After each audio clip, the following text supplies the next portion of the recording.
All right, welcome to day 47 of the Storage 100. I am, of course, Joe Downs with the Storage Moguls Mastermind.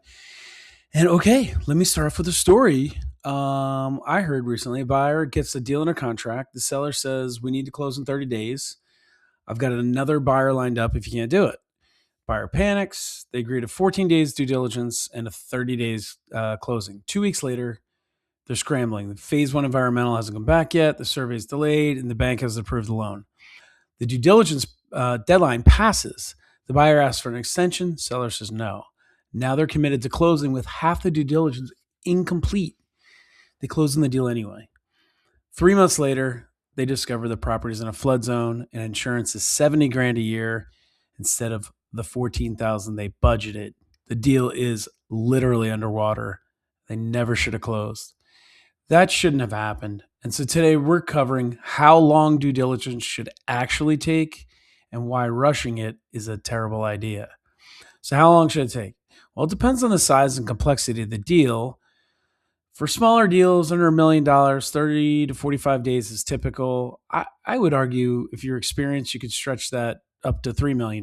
But let's stick with the program here and say for mid-size to $1 million to $3 million deals, especially if you're new, maybe 45 to 60 days. What makes the difference in price? Sometimes nothing. Sometimes there's just more complexity.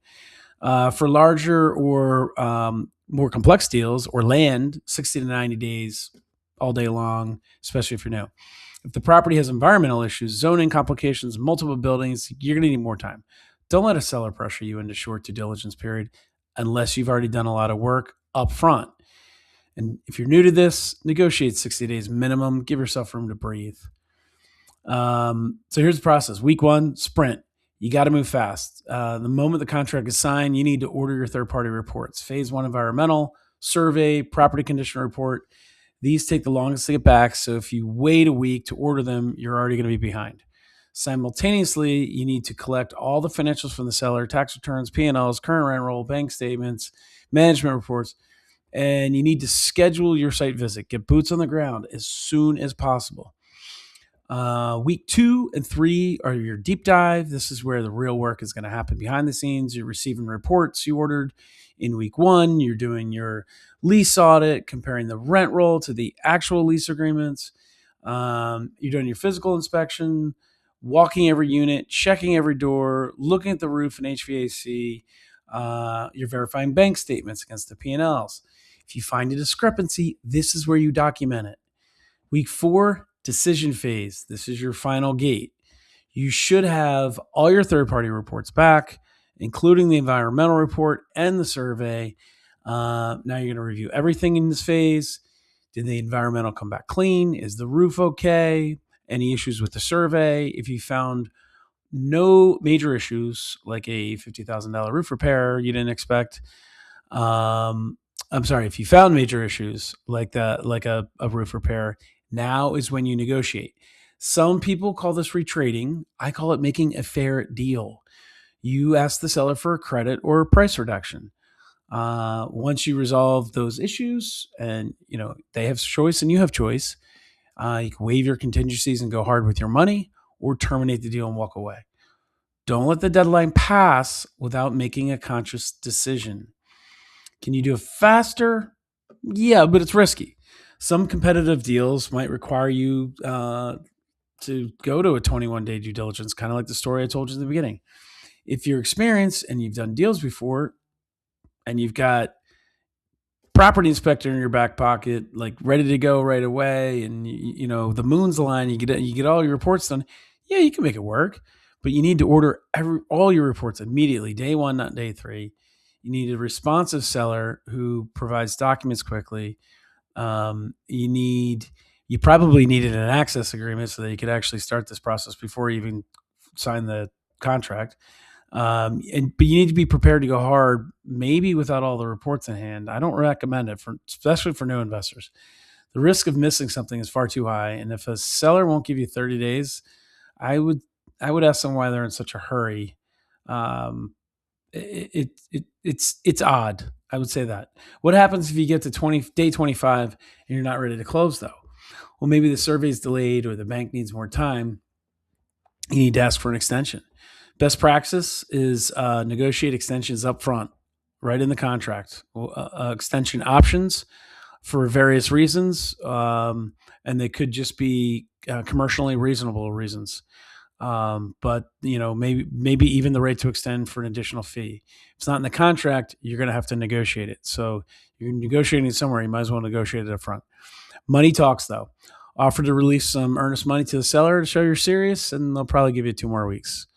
Sellers are usually okay with this because they get cash in hand and they know you're committed. And it also depends on what's the extension for, and you can also narrow it down to very specific reasons. But here's a real example. Buyer agreed to 14 days of due diligence to win a competitive deal. They ordered the phase 1 environmental on day 1, came back on 16. 2 days after due diligence ended, they ordered their survey on day 1, and that came back on day 18, 4 days after. So the buyer had to decide, do they go hard and commit to closing without seeing phase 1 or survey, or do they walk away and lose their earnest money deposit? In this case, they went hard. Phase 1 came back clean, but the survey revealed a boundary encroachment, cost them $8,000 to fix. I would say they got pretty lucky. Could have been much worse. But you see how these things can flow. All right, here's a pro tip. Build a due diligence extension clause into your contract. For example, buyer may extend due diligence period by 15 days by depositing an additional $5,000 in earnest money. This protects you if reports are delayed or you need more time to review something. I would argue you could just negotiate that if the reports are delayed for commercially reasonable reasons, you can get an extension. Carve out for specifically those items, or you can just make some of them conditions of closing. Anyway, yes, you're risking more interest or your earnest money, but that's better than going hard blindly or walking away and losing everything. Never let the deadline pass without requesting an extension. If due diligence expires and you haven't closed, you're in breach of contract. The seller can then keep your earnest money or force you to close. Okay. Hit the like, subscribe, and share button so that you can let your network know you are serious about self-storage investing, because you're watching this and you're getting all this incredible information. And so when you're raising capital for your second and third deal, they already know you're in the game. All right, next up, day 48, tomorrow night, we are live reviewing and recapping section 3. And I have a special guest, Tim Kane with the Belrose Group and Store Pro. Like this video if you've ever felt the panic of a due diligence deadline approaching with reports still outstanding. I don't think I really want likes for this. This is what I'm coming up with. Subscribe, because rushing due diligence is how you buy a property with $200,000 environmental problem. You don't want to do that. So subscribe. And share this with someone who's about to agree to a 14-day due diligence period on a multi-million-dollar deal. They will thank you later.